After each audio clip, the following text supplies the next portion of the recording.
Bonjour, on continue aujourd'hui en ce mardi 1, justement, avec le dernier psaume du mardi 1,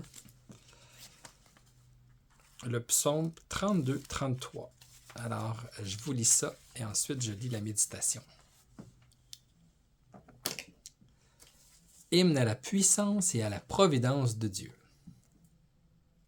Criez de joie pour le Seigneur, homme juste, homme droit, à vous la louange. Rendez grâce au Seigneur sur la cithare, jouez pour lui sur la harpe à 10 cordes, chantez-lui le cantique nouveau, de tout votre art soutenez l'ovation.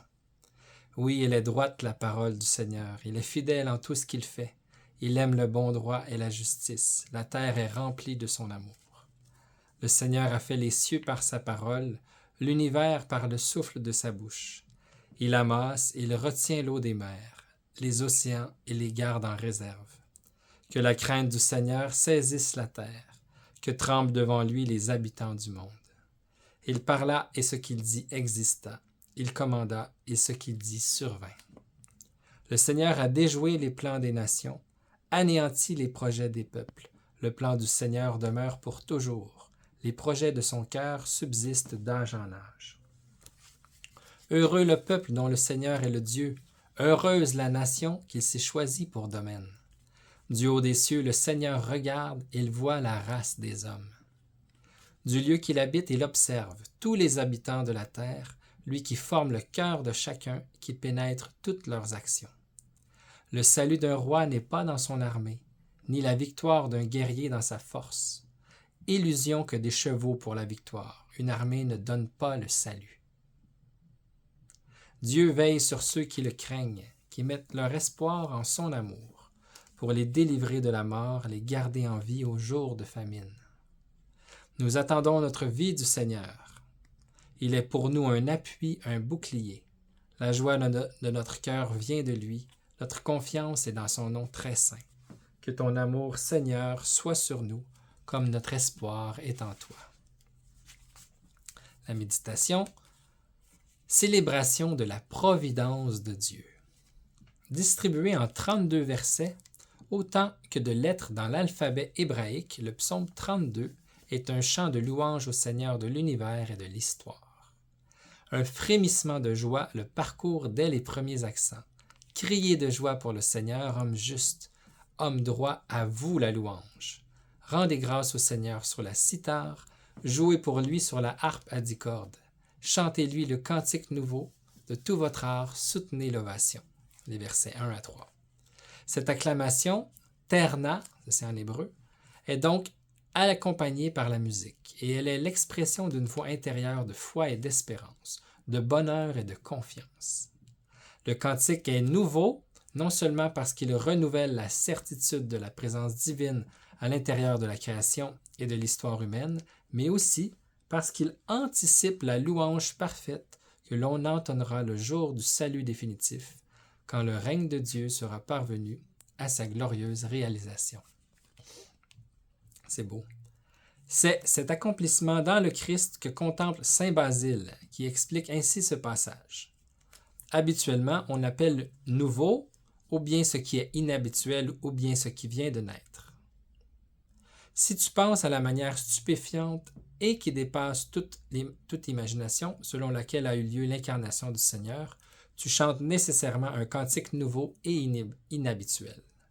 Et si tu parcours en esprit la régénération et le renouvellement de toute l'humanité, que le péché avait rendue vieille, et si tu annonces les mystères de la résurrection, alors tu chantes un cantique nouveau et inhabituel. C'est tiré de son homélie sur le psaume 32, 2.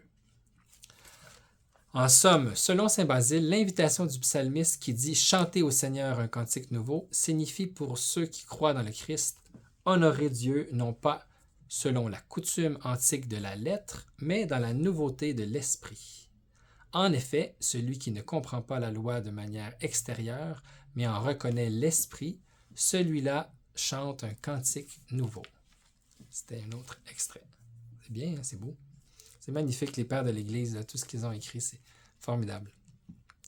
Dans sa partie centrale, l'hymne s'articule en 3 parties, qui composent comme une trilogie de louanges. Dans la première partie, les versets 6 à 9, on célèbre la parole créatrice de Dieu.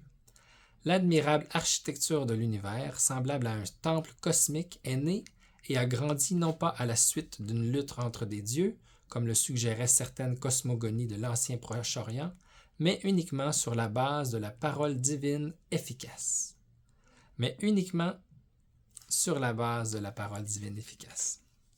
C'est bien ce qu'enseigne la première page de la Genèse, le chapitre 1. Dieu dit, et il en fut ainsi. Le psalmiste redit en effet, il parla et ce qu'il dit exista. Il commanda et ce qu'il dit survint. C'était le verset 9. L'homme en prière met particulièrement en relief le contrôle des eaux de la mer, parce qu'elles sont dans la Bible le signe du chaos et du mal. Malgré ses limites, le monde est cependant conservé dans l'être du Créateur, qui, comme on le rappelle dans le livre de Job, commande à la mer de s'arrêter au littoral de la plage. Tu n'iras pas plus loin, lui dis-je, ici se brisera l'orgueil de tes flots. C'est un extrait du livre de Job au chapitre 38, verset 11. Le Seigneur est aussi le souverain de l'histoire humaine, comme l'affirme la seconde partie du psaume, dans les versets 10 à 15. Dans une vigoureuse antithèse, on oppose les projets des puissances terrestres à l'admirable dessein que Dieu dessine dans l'histoire. Les programmes humains, quand ils veulent être différents, introduisent l'injustice, le mal, la violence, s'érigeant contre le projet divin de justice et de salut. Intéressant quand même. Et malgré les succès transitoires et apparents, ils se réduisent à de simples machinations, vouées à la dissolution et à l'échec. Dans le livre biblique des Proverbes, on déclare comme en résumé « Nombreux sont les projets au cœur de l'homme, mais seul le dessein du Seigneur, lui, est ferme. » Proverbe 18, 21. Verset 21. De manière semblable, le psalmiste nous rappelle que Dieu, du ciel, sa demeure transcendante, suit tous les itinéraires de l'humanité, même ceux qui sont fous et absurdes, et connaît tous les secrets du cœur humain. Où que tu ailles, quoi que tu fasses, que ce soit dans les ténèbres ou à la lumière du jour, l'œil de Dieu te regarde. Commande saint Basile, dans son homélie encore sur le psaume 32, verset 8. Heureux sera le peuple qui, accueillant la révélation divine, suivra ses indications de vie, marchant sur ses sentiers sur le chemin de l'histoire. Seule, finalement, une chose demeure, le plan du Seigneur demeure pour toujours, les projets de son cœur subsistent d'âge en âge. Psaume 32, le verset 11. La troisième et dernière partie du psaume, les versets 16 à 22, reprend sous deux angles différents le thème de l'unique seigneurie de Dieu sur l'histoire humaine. Du côté des puissants, tout d'abord, invités à ne pas se faire d'illusions quant à la force militaire des armées et de la cavalerie. Du côté des fidèles, ensuite, souvent opprimés, affamés et au seuil de la mort, ils sont invités à espérer dans le Seigneur qui ne les laissera pas précipiter dans l'abîme de la destruction. Ainsi se révèle la fonction également catéchétique de ce psaume. Il se transforme en un appel à la foi en un Dieu qui n'est pas indifférent à l'arrogance des puissants et qui est proche de la faiblesse de l'humanité, la soulageant et la soutenant si elle a confiance, si elle s'en remet à lui, si elle élève vers lui la supplication et la louange. L'humilité de ceux qui servent Dieu, explique encore saint Basile, montre combien ils espèrent en sa miséricorde.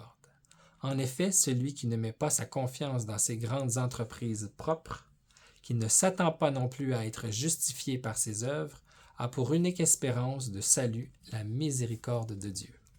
C'était encore un extrait de l'homélie sur le psaume 32 au verset 10. Le psaume se termine par une antienne qui est entrée dans la finale de l'hymne bien connu, le Te Deum. Seigneur, que ton amour soit sur nous comme notre espoir est en toi. C'est beau, hein? Seigneur, que ton amour soit sur nous comme notre espoir est en toi. La grâce divine et l'espérance humaine se rencontrent et s'embrassent. Et même la fidélité de Dieu pleine d'amour, selon la signification du mot hébreu originel ici employé, Hesed, semblable à un manteau, nous enveloppe, réchauffe et protège, nous offrant la sérénité et donnant un sûr fondement à notre foi et à notre espérance. C'est magnifique, hein? comme un manteau qui nous enveloppe. Alors, c'était l'audience générale du 8 août 2001.